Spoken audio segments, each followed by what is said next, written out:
Hello everyone, আসসালামু আলাইকুম রহমতুল্লাহি আবরাকাতু। সকলে কেমন আছো? আশা করি সকলে ভালো আছো। আমি সালমান হাবিব, তোমরা দেখছো এমডি সালমান হাবিব ব্লগ।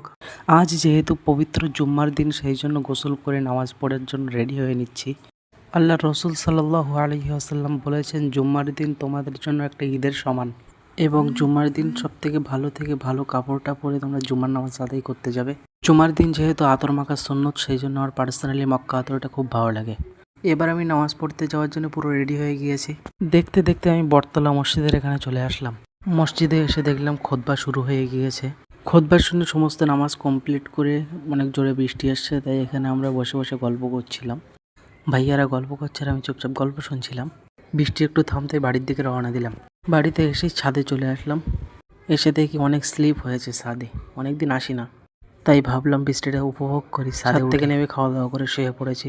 আবার দেখা হচ্ছে নেক্সট কোনো ব্লগে।